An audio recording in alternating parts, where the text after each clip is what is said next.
Assalamualaikum warahmatullahi wabarakatuh. Hamdan wa syukran lillah, salatan wa salaman ala rasulillah, la hawla wa la quwata illa billah, amma ba'dah. Bagaimana kabarnya sobat ngaji dimanapun antum-antum berada? Pada kesempatan kali ini masih bisa berjumpa dengan AW channel sederhana yang semoga bisa memberikan kemanfaatan kepada sesama. Sobat ngaji yang berbahagia, pada kesempatan kali ini kita akan belajar bersama, sharing bersama tentang iman kepada malaikat Allah. Nah, sebelum kita mulai pembelajaran pada kesempatan kali ini, kita mulai dengan membaca doa terlebih dahulu. Mari bersama-sama. Bismillahirrahmanirrahim. Raditu billahi robba wa bil islami dina wa bi muhammadin nabiyya wa rasulah. Rabbi zidni ilma nafi'a warzuqni fahma. Amin. Kita lanjutkan pembelajaran kita. Kita mulai. Yang pertama, ada sebuah mutiara hadis yang berbunyi seperti ini. Sesungguhnya para malaikat itu meletakkan sayapnya bagi penuntut ilmu karena ridho dengan apa yang dilakukannya. Hadis riwayat Abu Daud dan Tirmizi. Masya Allah, ada hadis yang luar biasa diriwayatkan oleh Abu Dawud dan Tirmizi bahwa para malaikat itu meletakkan sayapnya. Wah, Masya Allah, sayap malaikat itu seperti apa besarnya. Ada riwayat yang mengatakan sayapnya itu seperti ujung bumi. Dari ujung barat sampai ke ujung timur, itu sayapnya malaikat. Mari berdasarkan mutiara hadis ini kita lebih semangat menuntut ilmu, karena memang menuntut ilmu itu adalah sebuah kewajiban. Kita lanjutkan. Kompetensi dasar yang akan kita pelajari pada kesempatan kali ini ada 1, 2, 3, dan 4. Fokusnya adalah pada yang 3.4, menganalisis makna beriman kepada malaikat-malaikat Allah Subhanahu wa taala. Lalu yang keempat, 4.4, menyajikan hubungan antara beriman kepada malaikat-malaikat Allah dengan perilaku teliti, disiplin, dan waspada. Mohon maaf, ini pemotongannya tidak tepat yang ini. Lanjut. Peta konsepnya pada kesempatan kali ini meliputi siapa malaikat itu, siapa sih malaikat itu, lalu ada nama dan tugas malaikat, ada perbedaan malaikat dengan manusia, lalu ada perilaku beriman kepada malaikat. Kita lanjutkan. Nah, siapa sih malaikat itu? Sobat ngaji yang berbahagia, sejak kalian SD bahkan di TK pun sudah diajarkan tentang malaikat. Bahkan saya yakin di antara antum-antum semua banyak yang sudah hafal nama-nama malaikat. Nah, pada kesempatan kali ini kita coba mengulik dari sisi yang lain. Kata malaikat menurut bahasa adalah berasal dari kata malakun. Apa sih malakun? Malakun berarti utusan, risalah atau misi. Nah, malakun ini adalah bentuk mufradnya dari kata malaikat. Nah, malaikat ini adalah bentuk jamak dari kata malakun. Nah, ketika malaikat disebutkan berarti terdiri dari malakun yang banyak, lebih dari 2, sehingga disebut malaikat. Nah, menurut istilah, malaikat adalah makhluk ciptaan Allah Subhanahu wa ta'ala yang terbuat dari cahaya. Nah, malaikat itu tidak makan, tidak minum, tidak tidur, dan tidak berjenis kelamin. Nah, malaikat tidak membutuhkan makanan, tidak membutuhkan minum, tidak tidur, dan keinginan fisik apapun, karena malaikat adalah makhluk gaib. Berbeda dengan manusia yang makhluk tampak ya, atau makhluk zahir. Malaikat menghabiskan waktunya untuk mengabdi kepada Allah, senantiasa taat kepada perintah-perintahnya dan tidak pernah mendurhakainya. Di sini nyanya adalah Allah. Berbeda dengan manusia yang kadang ada yang taat, kadang ada yang maksiat, kadang ada yang patuh, kadang ada yang membangkang. Kita lanjutkan. Nah, Rasulullah Muhammad Shallallahu Alaihi Wasallam yang menyatakan tentang penciptaan malaikat, di antaranya adalah sebagai berikut: khalaqtul malaikata min nuri wa khalaqal jinna mimma rijim min nari wa khalaqal adama mimma wasifa lakum. Nah, artinya kurang lebih malaikat itu diciptakan dari cahaya, min nuri dari cahaya. Nah, lalu wa khalaqal jinna, dan Allah menciptakan jin dari gugusan api, marijim minnar, gugusan api. Nah, gugusan apinya ini apa? Gugusan api nar yang ada di neraka. Wa khalaqal adama, dan Allah ciptakan Adam dari apa yang telah diterangkan pada kamu semua. Nah, hadis riwayat Muslim, dan hadis ini adalah hadis qudsi. Hadis qudsi adalah hadis yang isinya dari Allah Subhanahu wa taala, tapi periwayatnya melalui lisan Nabi Muhammad Shallallahu Alaihi Wasallam. Malaikat diciptakan dari cahaya yang karakternya adalah memantulkan. Cahaya kan sifatnya memantulkan, karakternya memantulkan. Nah, memantulkan cahaya pada hati manusia dan kedamaian di bumi. Sementara manusia diciptakan dari tanah yang karakternya tenang, diam, stabil. Sedangkan jin diciptakan dari api yang sifatnya selalu bergerak, bergejolak, dan tidak pernah tenang. Jadi ketika ada manusia kok karakternya itu senang selalu bergerak, hiperaktif, bergejolak, dan tidak pernah tenang model-modelnya, maka kadang kita perlu kembali berintrospeksi diri, adakah yang salah dengan diri kita. Nah, para malaikat mempunyai karakter yang patuh hanya kepada Allah. Mereka melaksanakan tugas, mengatur dan menertibkan alam semesta, serta tidak pernah mengeluh. Beda dengan manusia yang pegawaiannya adalah senang mengeluh. Sedikit-sedikit buat status, sedikit-sedikit pasang instastory, sedikit-sedikit buat snap di WA, ya mengeluh. Beda dengan malaikat yang tidak pernah mengeluh, tidak pernah sambat, karena mereka diciptakan hanya untuk taat kepada Allah atas segala perintah-perintahnya.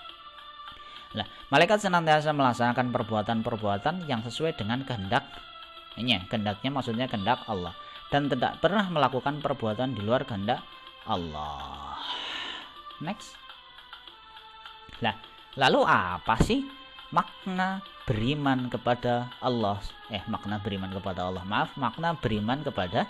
malaikat. Nah, beriman kepada malaikat artinya percaya dan yakin dengan sepenuh hati bahwa Allah telah menciptakan makhluknya berupa malaikat yang senantiasa bertasbih dan bersujud kepadanya, selalu menaati perintah-perintahnya dan tidak pernah durhaka kepadanya. Keberadaan mereka dalam wujudnya yang asli tergolong sebagai makhluk gaib yang tidak bisa dilihat oleh manusia, kecuali atas kehendak, atas kudrah dan iradahnya Allah. Malaikat menampakkan dirinya pada orang-orang tertentu, semisal kepada para utusan Allah, pada nabi, para rasul. Nah, jadi kalau kita beriman kepada malaikat, ya kita percaya dan yakin dengan sepenuh hati, tidak boleh dengan setengah hati, seperempat hati, apalagi secuil hati. Nah, apa yang diyakini bahwa Allah itu telah menciptakan makhluknya berupa malaikat. Kita lanjutkan. Lah, nama malaikat. Insyaallah saya yakin antum-antum semua sudah hafal, sudah familiar dengan nama-nama yang tertampak ada di layar monitor kalian. Ada malaikat Jibril, ada malaikat Mikail, ada malaikat Israfil, ada malaikat Izrail, ada malaikat Mungkar. Ini harusnya pakai nun, ini harusnya pakai nun, Mungkar. Lalu ada malaikat Nakir, ada malaikat Ridwan, ada malaikat Malik, ada malaikat raqib, ada malaikat atid. Ini ketika ditulis menggunakan bahasa malaikah. Nah, saya yakin kalian sudah menghafalnya, sudah paham dengan tugas-tugasnya, Masya Allah. Nah, pada kesempatan kali ini saya akan tunjukkan dalil-dalilnya. Pertama, ada malaikat Jibril. Allah memberikan tugas kepada malaikat Jibril untuk memberikan wahyu kepada para nabi dan rasul.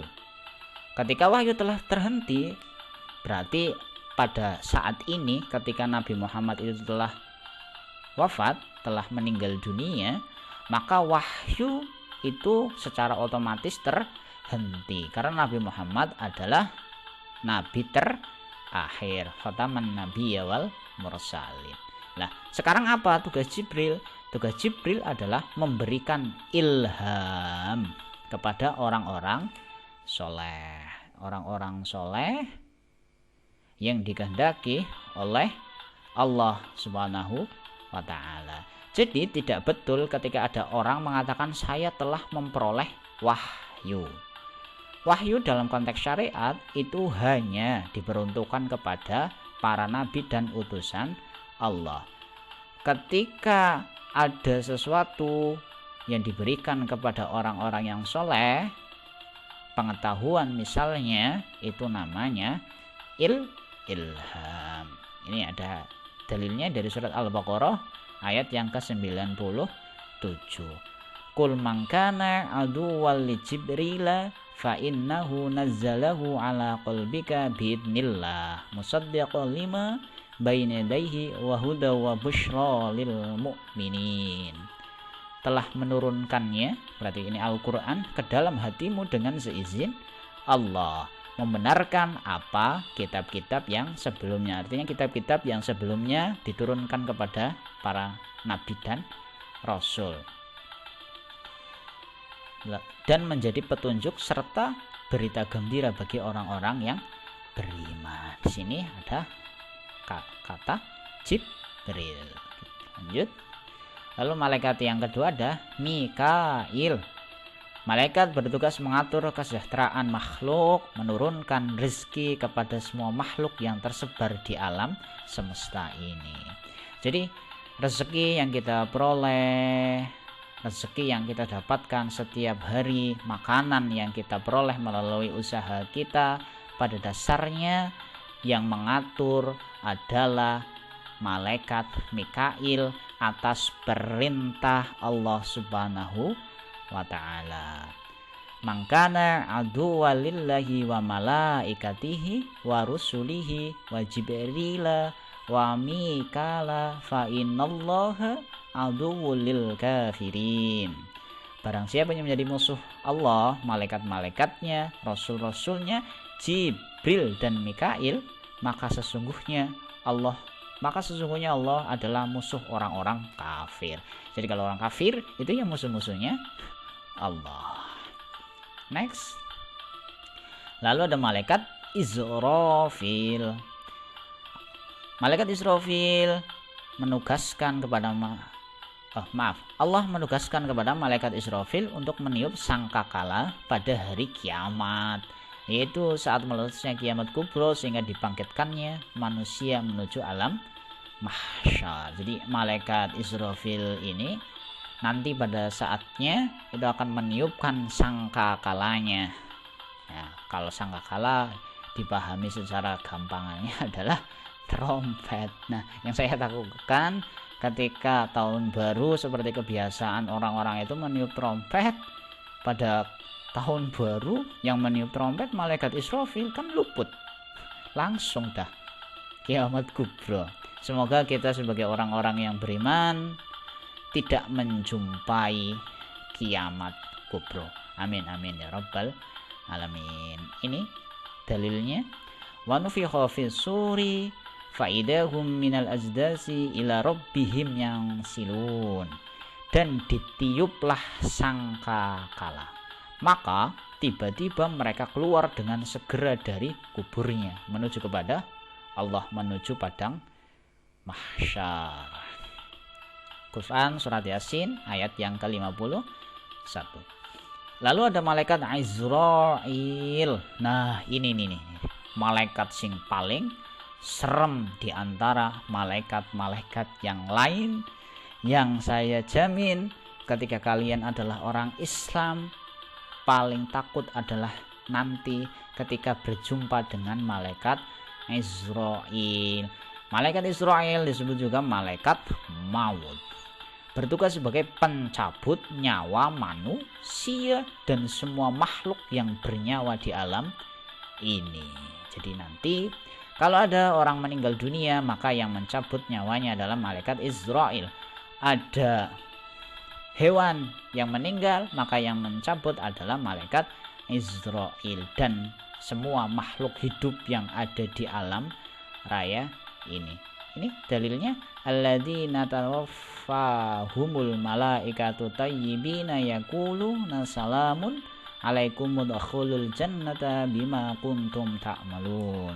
Yaitu orang-orang yang diwafatkan dalam keadaan baik oleh para malaikat dengan mengatakan kepada mereka, salamun alaikum, masuklah ke dalam surga, itu disebabkan apa yang telah kamu kerjakan. Lalu ada malaikat mungkar wa nakir. Malaikat mungkar dan nakir, kedua malaikat ini bertugas mengajukan pertanyaan kepada manusia di alam kubur. Mungkar dan nakirlah yang mengintegrasi orang yang sudah meninggal dunia di alam kubur. Bila ruh orang tersebut bisa menjawab dengan benar, maka ia akan selamat. Bila tidak, ia akan celaka. Tapi kita meskipun di dunia ini mungkin sudah menghafalkan soal-soal yang akan ditanyakan oleh mungkar nakir, ketika amalan-amalan kita di dunia ini jelek, maka tidak akan bisa menjawab pertanyaan dari malaikat mungkar dan nakir. Untuk bisa menjawab pertanyaan dari malaikat mungkar dan nakir, setiap harinya kita itu harus senantiasa melakukan kebaikan-kebaikan, melaksanakan perintah dari Allah dan mencegah, berusaha agar tidak terjerumus ke dalam larangan-larangannya. Ketika bisa seperti itu, insya Allah pertanyaan dari mungkar dan nakir akan mudah dijawab meskipun kita tidak menghafalkan kisi-kisinya atau bahkan mengepek. Lanjut. Lalu ada malaikat raqib wa atid. Raqib, atid. Malaikat raqib dan atid, semua amal manusia dicatat oleh malaikat. Malaikat raqib mencatat amal kebaikan, sedangkan malaikat atid mencatat amal buruk. Nah, maka saya sering berpesan kepada kalian, marilah kita senantiasa untuk berbuat jujur. Kenapa? Karena Allah Maha melihat, malaikat akan mencatat, dan yakinlah dan pastilah akan ada hari akhirat yang ketika itu kita tidak bisa berbohong bahkan sekecil apapun. Lalu ada malaikat Malik, lalu ada malaikat Ridwan. Nah, kalau dua malaikat ini kira-kira kalian pilih yang mana coba?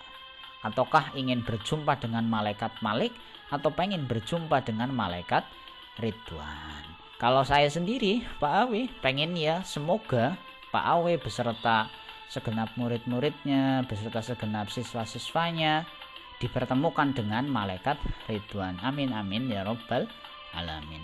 Malaikat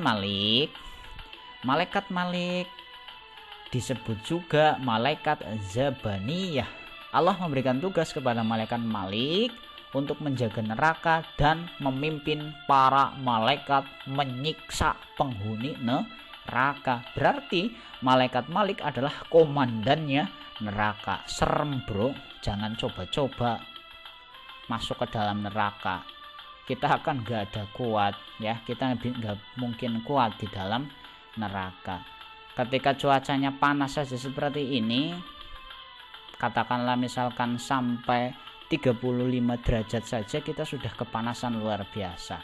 Lah, kalau di malaikat dipanggang menggunakan bara api yang menyala-nyala, kita harap kepriwe. Maka yuk marilah kita bertobat, marilah kita jauhi maksiat, kita perbaiki sholat, perbanyak sholawat, insya Allah kehidupan akan selamat.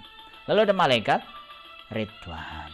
Nah, kalau malaikat Ridwan bertugas sebagai penjaga surga dan memimpin malaikat lain untuk melayani para penghuni surga. Masya Allah, ketika kita berjumpa dengan malaikat Ridwan, insya Allah hidup kita di surga, hidup kita di akhirat akan bahagia selamanya. Berbeda dibandingkan dengan kehidupan atau kebahagiaan yang di dunia yang sifatnya sementara, nan fana. Lah, sekarang kita bahas tentang perbedaan manusia dengan malaikat.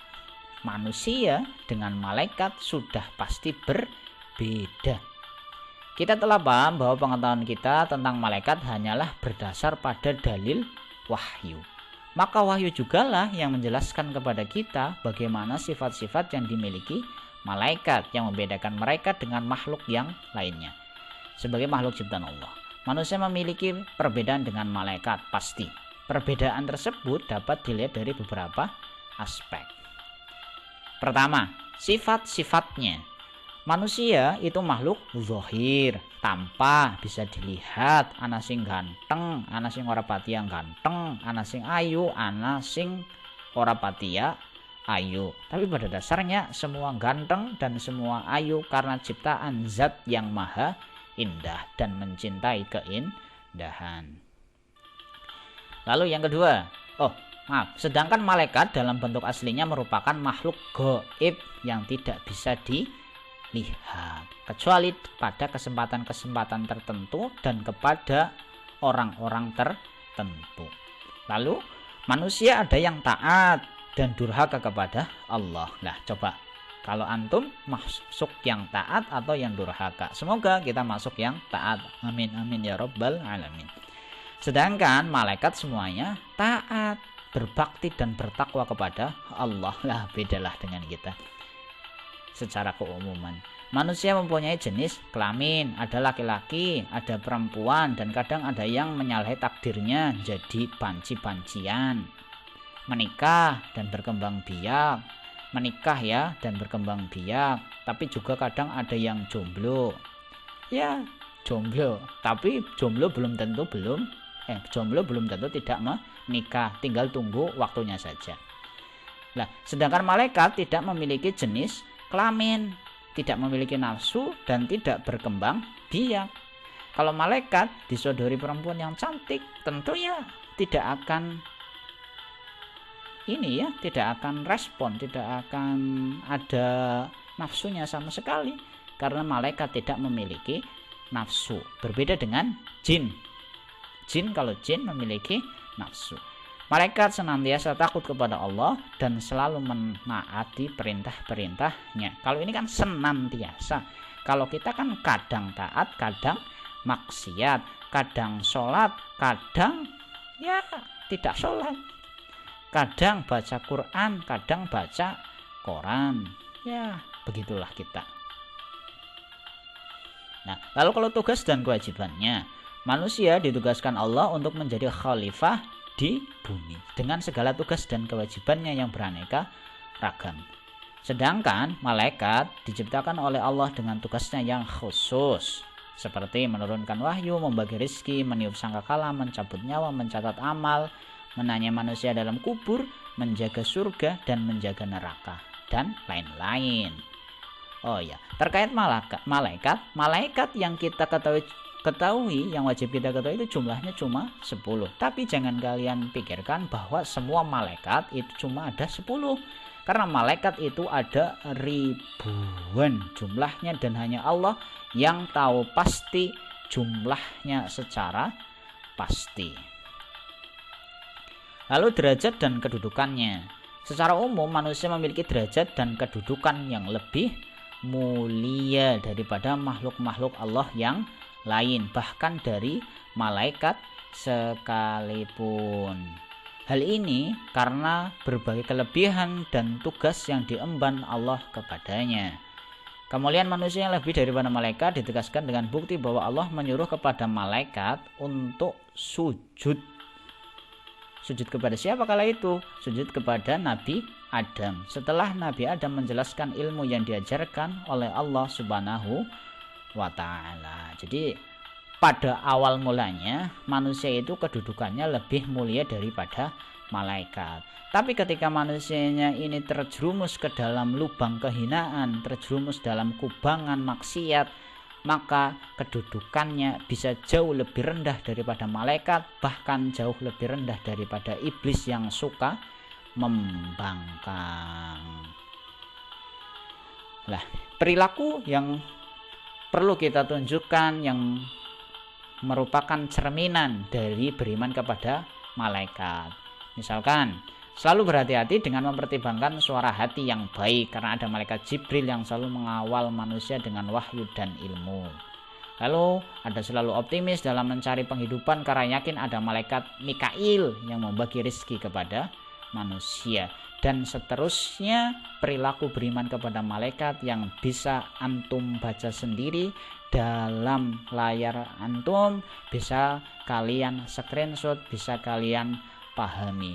Semoga kita bisa menjadi orang-orang yang beriman kepada malaikat, bisa menjadikan malaikat sebagai CCTV dari Allah yang diberikan kepada manusia agar segala tindak tanduk kita itu menjadi terkontrol dan tidak melebihi batasan-batasan kita sebagai seorang manusia, dan pada akhirnya bisa mengantarkan kita ke dalam surganya Allah Subhanahu wa ta'ala, bertemu dengan malaikat Ridwan penjaga surga. Amin amin ya rabbal alamin.